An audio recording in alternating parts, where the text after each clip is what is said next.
Russia has continuously promoted the Su-57, but there is absolutely no doubt that there is a decreasing interest from international customers, especially due to the delays in its development. Out of the number of potential countries like Vietnam, China, Turkey, India and Algeria, none of them are likely to purchase the Su-57.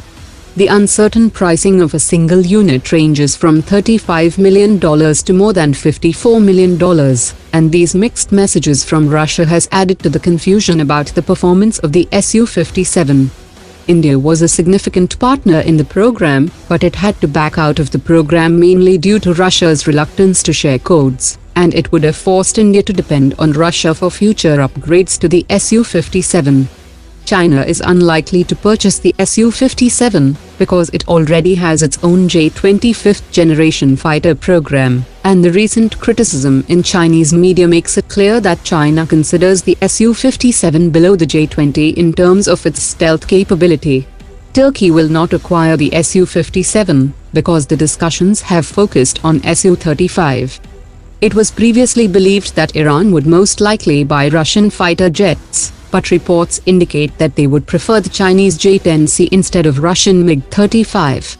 The absence of any major order for the Su-57 could prove crucial to the reputation of its defense export industry in the long term, while there is also a speculation that Russia might merge the Su-57 into a sixth-generation fighter jet program.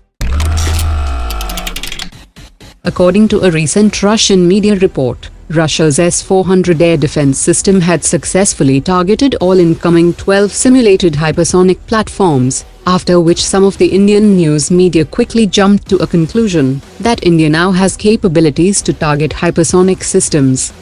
According to all the reports by experts in hypersonic domain, it is clear that hypersonic systems usually travels at low altitudes with higher maneuverability at speeds of more than Mach 5, which it makes them harder to detect and counter as compared to ballistic and cruise systems.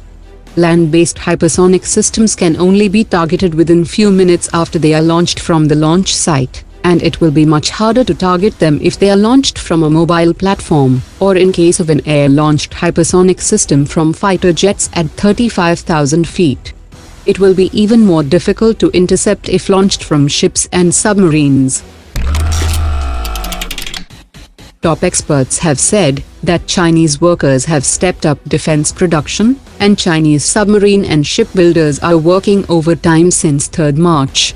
The Chinese media had also reported last week that China is keeping a major undisclosed project on track, which might be an aircraft carrier, while the submarine production is directly linked to the export order by Pakistan to buy 8 new Chinese submarines, as well as 3 Chinese submarines to the Thailand Navy by 2023. The current global medical situation has affected the project to build 6 indigenous diesel submarines by Taiwan. 6 companies from US, Japan, India and Europe had offered their design, and around 30 contracted consultants were meant to provide technical advice for the construction. China had strongly opposed transferring technology to Taiwan to make these submarines, saying that the countries which have relations with China should abide by One China principle and stop any form of military links with Taiwan.